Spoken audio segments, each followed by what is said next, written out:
Hey, welcome back to another Best of AI video tutorial. In this video, I'm going to show you how you can get consistent faces in MidJourney. So before we begin, I want to shout out the person who showcased this tutorial on Twitter, Chase Lean. You can check him out, put a link to his thread down below, but he just basically explained how you can get consistent faces, and I was playing around with it, and it's actually really unique and really cool. So I wanted to showcase how this can be done.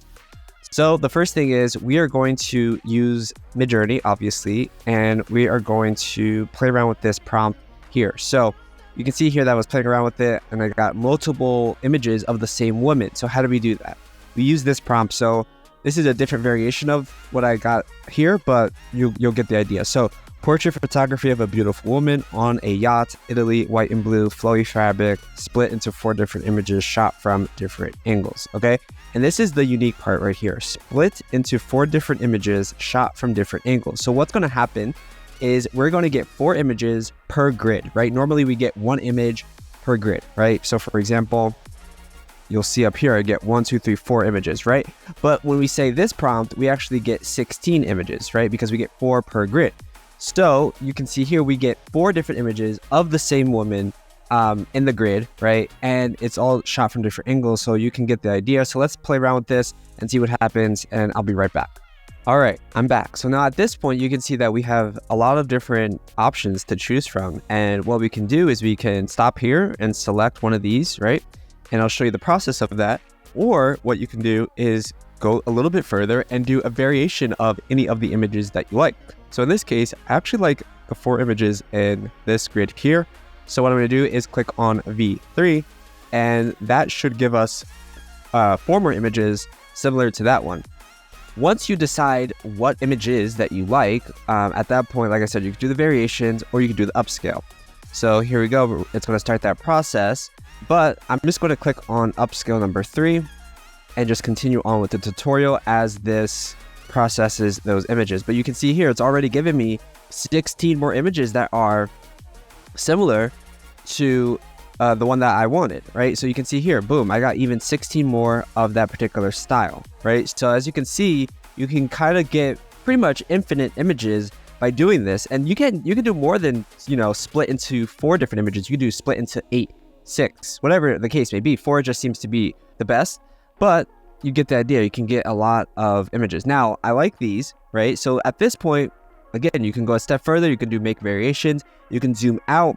You can zoom out 1.5, zoom out 2x. And what that's going to do is, again, it's just basically going to give you more of the scene, right, of this particular scenario. Or what you can do is you can actually do a custom zoom and then change this out. So you can say, portrait photography of a beautiful woman on a yacht, interior, right? Maybe you want to showcase that interior of the yacht. Let's say interior, right? And see what happens, right? But the idea here is that you can get really creative with, once you find that person or the image that you like, you can basically take it a step further and create new scenes from that particular image. And now you can see we're getting tons and tons of different shots from different angles. So you get the idea here. But let's continue with the tutorial, and I'm just going to do one of these. So for example, I kind of like this one. I like this one, but this one could work too. This one could work as well. Maybe we'll do this one. So what you want to do at this point is you'll download this image, right? You upscaled it. We upscaled it. So I'm going to click on download, and I'm going to save that image. And the hands actually are a bit weird. So what we can do is, MidJourney and AI, they can't get hands right, which is weird. So maybe we'll just do this one. But also I want to go back and see if there's any that I like down here that are zoomed out. Yeah, see how the hands on these are weird, right? Any of these look good. You could also just say no blanket, but I want to keep this tutorial short. Anyway, I'm going to just stick with the 4 that I originally said. So now that you have your images that you like, again, you have these that you want, what you can do is you basically need to crop this out. So in this case, I'm just going to quickly open up Figma, and I'm just going to this image that I was playing around with it. So you can see this one. This was a good example. I can show you how that looked as well. What I'm going to do is just drag this in, And I'm just going to use the crop tool from Figma. And you could do this in any tool. I use Figma. So let's see here. I'm going to move this out the way. And again, I think I like this one, even though the hands are a bit weird. Let's just play around with that. And I'm just going to crop this like so. And then once that's done, I'm just going to export this one image. And depending on how this comes out, it might come out good, might come out bad. We'll see how it goes. Okay, so once you have that image, what you want to do is go to Uncrop. So I'll put a link down below, but it's click drop, but the tool is called Uncrop and it's by Stability AI. So I'm just going to open up that image that we just cropped out.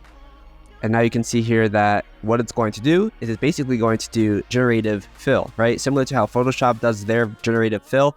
It's going to do that here. You could choose different sizes, but for now, I like the custom that it sets. You click next, and now what it's going to do is it's going to fill in these spots here. So you can see here, it extended the image, right? And you could select different ones, right? And it got a pretty good understanding of like what this was. Like this was a woman on a boat, on a yacht, right?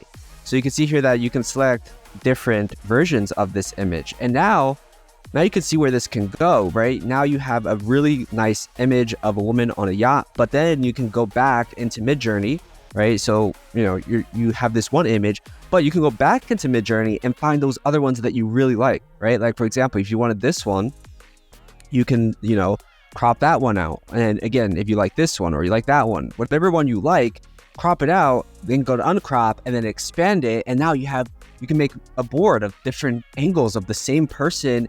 And then again, maybe you want to change the scenario, right? Change the scene where that person is. You know, maybe she landed on land, right? And she's off the yacht, but you can still keep the same face, the same woman, because you took different angles, different shots, and now you just basically playing around with the scenery of that particular shot. And then, like I said, you crop it out, whatever cropping tool you want to use. In my case, I was using Figma, but you know, whatever works for you.